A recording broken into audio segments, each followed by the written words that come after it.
നമസ്കാരം. ജനാധിപത്യ രീതിയിലൂടെ തിരഞ്ഞെടുത്ത സർക്കാരുകളെ കുതിര കച്ചവടത്തിലൂടെ ബി.ജെ.പി. നേതൃത്വം അട്ടിമറിക്കുന്നത് രാജ്യം പല തവണകളിലായി കണ്ടതാണ്.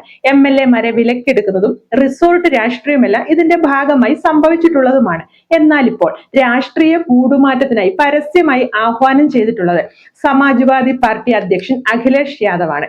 പ്രത്യക്ഷത്തിൽ രാഷ്ട്രീയ കാലുമാറ്റത്തെ പ്രോത്സാഹിപ്പിക്കുകയാണ് അഖിലേഷ് യാദവ് എന്ന് തോന്നിക്കുമെങ്കിലും യു.പിയിലെ ബി.ജെ.പിയിലെ ഉൾപ്പോരിനെ പരിഹസിക്കുകയാണ് എന്നതാണ് വാസ്തവം. യു.പി മുഖ്യമന്ത്രി യോഗി ആദിത്യനാഥിന്റെ പാർട്ടിക്കുള്ളിലെ പ്രമാണിത്വത്തെ ചൂണ്ടിക്കാട്ടുന്നതിനൊപ്പം അസംതൃപ്തരായ മറ്റ് നേതാക്കന്മാരെ പരിഹസിക്കുക എന്നതെല്ലാം അഖിലേഷിന്റെ പ്രസ്താവനയുടെ ലക്ഷ്യങ്ങൾ കൂടിയാണ്. യു.പി മുഖ്യമന്ത്രി യോഗി ആദിത്യനാഥ് ജപ്പാനിലും സിംഗപ്പൂരിലുമായി നിക്ഷേപകരെ ആകർഷിക്കുന്നതുമായി ബന്ധപ്പെട്ട് ഒരു യാത്ര നടത്തുന്ന സന്ദർഭത്തിലായിരുന്നു അഖിലേഷ് യാദവിന്റെ ഇത്തരത്തിലൊരു പ്രസ്താവന വരുന്നത്.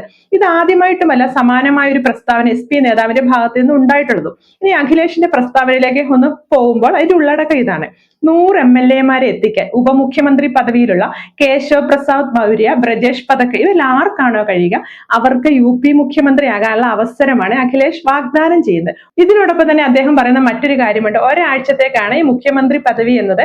ഇത് ഒരു പരിമിത കാലത്തേക്കുള്ള ഓഫറാണ് എന്നുള്ളതല്ല. കേൾക്കുമ്പോൾ കുറച്ച് ആശയക്കുഴപ്പവും രാഷ്ട്രീയ തമാശയും ഒക്കെയായി തോന്നാമെങ്കിൽ യു.പിയിലെ ബി.ജെ.പിക്കുള്ളിലെ പടലപ്പിണക്കമാണ് ഇവിടെ അഖിലേഷ് യാദവ് എടുത്തു കാട്ടാനായി ശ്രമിക്കുന്നത്. അതിനെ ഉന്നം വെച്ചുകൊണ്ടുള്ളതാണ് SP അധ്യക്ഷന്റെ ഈ പ്രസ്താവന. പ്രത്യേകിച്ചും സർക്കാരിൽ അസംതൃപ്തർ കൂടി വരുന്നു എന്നുള്ളപ്പോൾ, യു.പിയിലെ സർക്കാരിൽ അസംതൃപ്തർ കൂടി വരുന്നു എന്നുള്ളപ്പോൾ സംസ്ഥാനത്തെ ഉപമുഖ്യമന്ത്രിമാർ മുഖ്യമന്ത്രി പദം ആഗ്രഹിക്കുന്നു എന്ന കാര്യത്തെ മുൻനിർത്തിയാണ് ഇവിടെ അഖിലേഷ് യാദവ് അവർക്കുള്ള ഈ വാഗ്ദാനം മുന്നോട്ട് വയ്ക്കുന്നതും. യു.പി മന്ത്രിസഭയിൽ മുഖ്യമന്ത്രി ഏകപക്ഷീയമായി കാര്യങ്ങൾ തീരുമാനിക്കുന്നു എന്ന ഒരു പരാതി മന്ത്രിമാർക്കിടയിൽ ഉണ്ട് എന്നതാണ് ചർച്ചാ വിഷയമാക്കാനായി അഖിലേഷ് ശ്രമിക്കുന്നതും. നേരത്തെ ഒരു അവസരത്തിലും ഇതിനെപ്പറ്റി SP അധ്യക്ഷൻ പറയുകയുണ്ടായിട്ടുമുണ്ട്.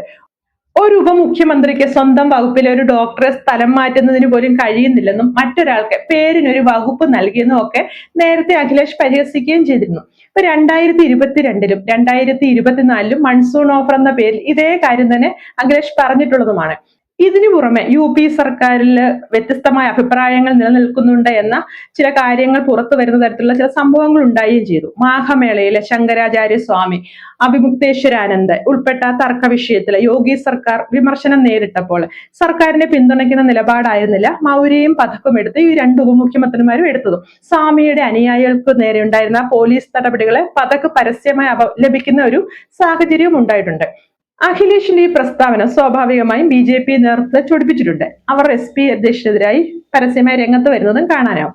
യു.പിയിൽ ബി.ജെ.പിയിൽ പുറമെ കാര്യങ്ങൾ ശാന്തമാണെന്നൊക്കെ തോന്നുമെങ്കിലും മുഖ്യമന്ത്രി പദവി മോഹികൾ അവസരം കാത്തിരിക്കുന്നുണ്ട് എന്നതാണ് SP അധ്യക്ഷൻ ലളിതമായി പറഞ്ഞു വയ്ക്കുന്നത്. ഒപ്പം അധികാര രാഷ്ട്രീയം എത്തരത്തിലല്ല അവസരങ്ങളെ പ്രയോജനപ്പെടുത്തും എന്നതും. സ്ഥിരമായി ബി.ജെ.പി ആണല്ലോ രാഷ്ട്രീയ കുതിരക്കച്ചവടത്തിനായി കൂടുതലും മുതിരുന്നതും. എന്നാൽ അവരുടെ പാളയും അത്ര സേഫ് അല്ല എന്നൊരു സൂചനയും അഖിലേഷ് ഈ പ്രസ്താവനയിലൂടെ മുന്നോട്ട് വെക്കുന്നുണ്ട്.